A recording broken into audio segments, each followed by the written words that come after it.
Welcome to Slow News Day Live. I'm Steve Boykin. I'm here in beautiful Boulder Creek, California, where the flannel shirt is our state flag, the pit bull is our state bird, and cannabis is our state flower. This video is going to be relatively short. I have a Patreon interview to do with Jason Carney in about 45 minutes. But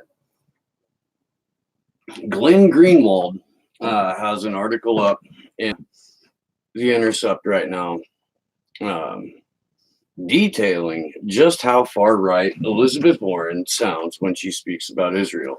The last time that she was asked about Gaza was, according to the article, which I'll link in the description, she literally ran away without answering. Raina Kalik did a video about this. It was incredible. It got a lot of views. It should. If you haven't seen it, please go watch it again.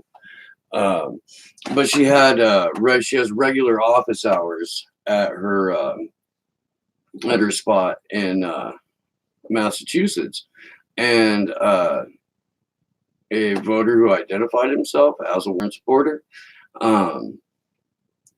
objected to her vote, the one that we've covered on the show, to send $225 million to Israel for the Iron Dome system. This guy, John Bangert, told Warren, "We're disagreeing with Israel using their guns against innocent. It's true in Ferguson, Missouri. It's true in Israel. The vote was wrong, I believe." Applause from the crowd. Hey, dingo.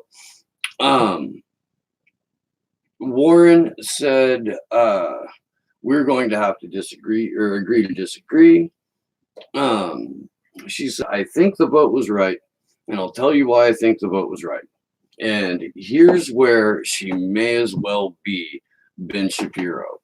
America has a very special relationship with Israel. Israel lives in a very dangerous part of the world, and a part of the world where there aren't many liberal democracies and democracies that are controlled by rule of law. You can take away liberal out of that, and it's Ben Shapiro. We very much need an ally in that part of the world. This is no different than any other right-winger we have ever seen speak on Israel. She says, when Hamas puts its rocket launchers next to hospitals, next to schools, they're using civilian population to protect their military assets. And I believe Israel has a right at that point to defend itself. What that essentially means is Israel can indiscriminately slaughter Palestinians as long as they tell us they're feeling threatened. This is her constituent was right to cite Ferguson, Missouri. This is essentially the global version of he was reaching for his waistband. And now Israel gets to unload however many rounds of rockets into whichever person they say was reaching for their waistband. Warren has traditionally been very hawkish on Israel. Warren's position, this is back to the article, I'm quoting Glenn Greenwald here. Warren's position is that Israel bears none of the blame for any of this in relation to this. That's 504 children killed in Gaza over the last 50 days. Israel destroyed a large residential apartment building after giving residents less than an hour to vacate, leaving more than 40 families homeless. Destroyed a 7-story office building, a 2-story shopping center. Again, back to Warren's position, she falls back on that token talking point. Well, I believe that Israel has a right to defend itself. Israel is engaged in an open and prolonged state of genocide. Gaza is an open air prison. And Elizabeth Warren has no problem with settlements, has no problem with the use of Palestinian children as target practice by the IDF. The IDF, by the way, the Israeli army, has t-shirts that have a pregnant Palestinian woman, and it says 1 shot, 2 kills. That's who these guys are. Fucking sick. It is incredibly unsurprising that Elizabeth Warren would take this position. It is probably one of the reasons that not just the Democratic establishment, but the military industrial complex, Wall Street, will go along with her. There is a ton of money to be made in terms of getting out and getting arms to the state of Israel while they continue to eliminate Palestinians as people.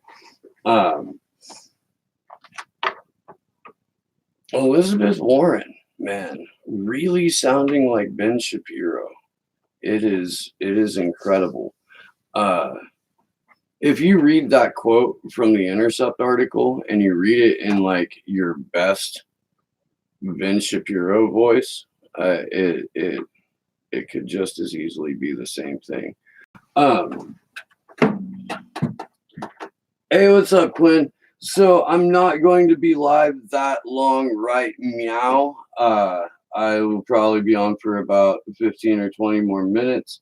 But then hopefully later on this evening, I can get back to it. I have to go pick my kid up after I do a short Patreon thing with Jason Carney. Anywho, I don't know if any of you guys have ever experienced riding on a train before, have ever taken Amtrak to any place, or Greyhound for that matter. I have. I've taken several trains over very long distances. I've taken Greyhounds before. And the one thing that you can almost always count on, at least from like the mid-90s on, was having agents either come in and rifle through without a warrant and just saying, hey, you look suspicious, I need to search shit. And you not knowing your Fourth Amendment right and going, oh yeah, well, fuck, okay, I guess. Or as I saw one time in Amarillo, Texas, on the exact train I'm about to talk about, the Amtrak chief, an entire fucking like drug task force board the Amtrak and go cabin to cabin looking for whatever they were looking for. They made all of us get off of the bus. There were a couple of cops that were standing outside in fucking full tag gear, like hands on weapon to make sure nobody did anything dumb.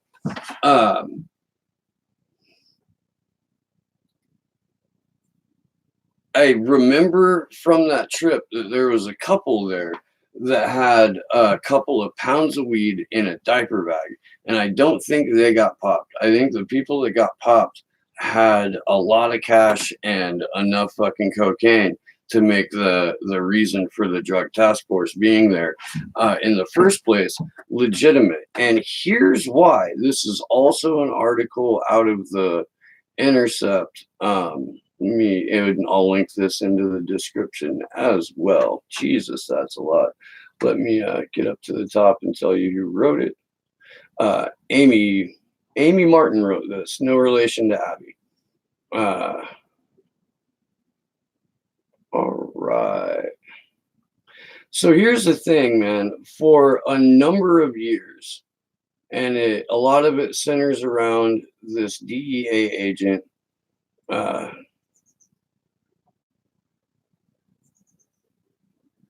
Where this is jumping like crazy. Jarrell or Jay Perry is the DEA agent in question. He is the guy who first approached an Amtrak ticket agent for a description of a passenger that they were going to try to arrest, or that they wanted to arrest. and from that point on established a precedent with not only Amtrak, Greyhound, but I would imagine as many other um, transit operations as humanly possible to have their ticket agents turn paid snitch for the DEA. There's a number of cases that this article goes into. I recommend that you read it. Um, what it comes down to is that from, let's see. Oh, what happened is that the Amtrak security, Amtrak police found out that these ticket agents were getting paid and being paid snitches for the DEA. Um, and so the Amtrak police department went and ratted them out to the Department of Justice. And what they found is that from like 2004 to 2014, this one particular Amtrak secretary had got $854,450 from the DEA for his work turning in riders. And just straight out of the article, Amtrak police were unhappy because they were cut out of the deal. They went to the DOJ Inspector General, demanded an investigation, as the payments were wasting substantial government funds. And the Intercept went for a FOIA act of this Office of the Inspector General report, received a very heavily redacted copy. They don't even link to it, which I don't know if that's new Intercept policy about linking to documents, or if it's so redacted it's barely fucking worth it. What has also happened throughout this entire period of agents raiding Amtrak trains and Greyhound buses is that we have had a heyday of civil asset forfeiture, where if somebody thinks your money has been up to no good, if the police do, they can take it. If a federal agent thinks that you have too much money on you and that is suspicious, he can take it. And more often than not, like 95% of the time, you don't get your money back. Civil asset forfeiture is unconstitutional as fuck. Omaha to California on an Amtrak. So I went from Flagstaff, Arizona to Chicago on that Southwest Chief one. I've gone San Francisco to Seattle. I went, oh God, dude, one year I went Portland to New Orleans on a Greyhound bus. That was fucking miserable. Yeah, I've put some miles in on trains and buses. I hopped a couple of trains too. There was one year that I decided for the fuck of it, I was going to go on Jack Kerouac tour. So I went up to Lowell, Massachusetts, and I hitchhiked from Lowell, Massachusetts down to Charlotte, North Carolina. And then I hopped trains to Berkeley, got off in Berkeley, and fucking like Jack Kerouac and got fucking drunk as shit for a while.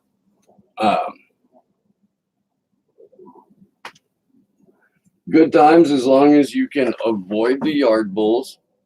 At that time, the FTRA were active Freight Train Riders of America. They were gnarly motherfuckers, so you would need to make nice with one of them somehow. I don't necessarily recommend hopping trains, but I have a buddy that does it kind of semi-professionally, and he seems to enjoy the hell out of it.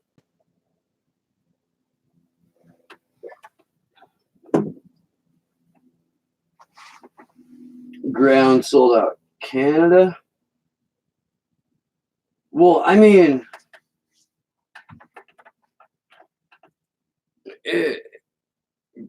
Greyhound, it's anybody that's providing information to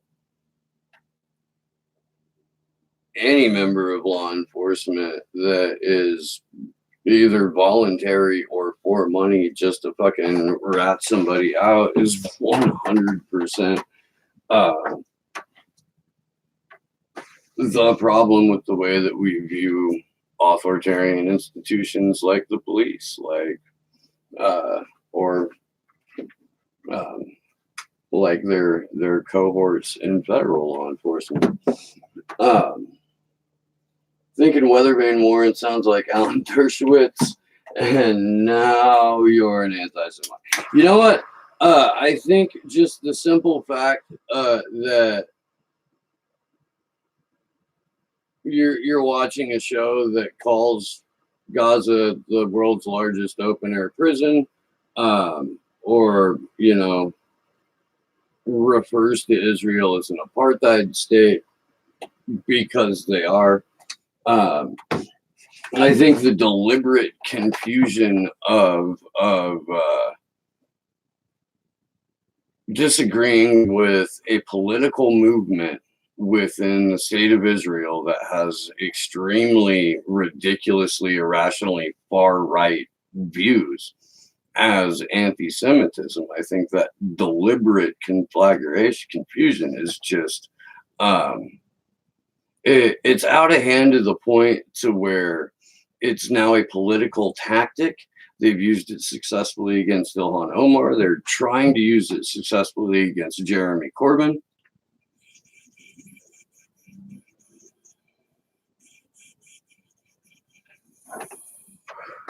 I feel like not enough people over in the UK are listening to George Galloway because I think he's a pretty good barometer as to who and who is not anti-Semitic in the UK Parliament.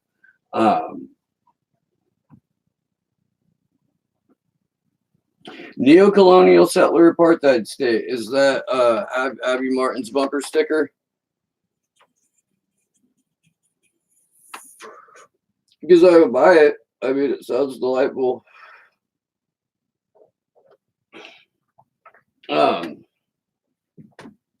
I am going to go ahead and you know what, I missed that this morning. I'm sure he did. I'm gonna go ahead and wrap up here for a minute. I will try to be back in a couple hours. And there will be Patreon content up if you have not joined the Patreon, and you can, please do. If you can't, I totally get it. If you don't want to go through Patreon and you would like to support the show, but you're not quite sure how, email the show at slownewsdaypodcast@gmail.com. And then tomorrow, starting early, 11 o'clock in the morning Eastern time, 8 o'clock in the morning here, I will be not frequently, but routinely throughout the broadcast, be getting up to go get more coffee. On the Action for Assange YouTube channel, we are having a special Labor Day Monday goddamn marathon of a show. 11 a.m. Eastern, 8 a.m. Pacific. We kick off with Mr. Gordon Dimmick, followed by all of the news and updates that we have. We're going to go through what statements so far have been made about Julian Assange by presidential candidates. We're going to get set up then after that to speak with Brooke Hines and then Joe Kisher, I believe, from the World Socialist website. And then we will wrap it up with Mr. Graham Elwood. So if you can, please get there for that. Wednesday, we will have on the Free Assange Vigils John Kiriakou and Krish Mohan, who's a stand-up comedian and was touring with Lee Camp last year. And then Friday, we'll have Adam Kokesh, one more person whose name I'm forgetting, And Tony Tigg, who is a hip hop artist and has been kind of making his name known through being a Bernie supporter, has got on stage opening a couple of Bernie rallies. So it will be very, very interesting to see if we can't like get him to go home with Action for Assange wristbands and pass them out at a Bernie Sanders rally, and maybe get somebody in that campaign to goddamn say Julian Assange's name out loud. This has been Slow News Day.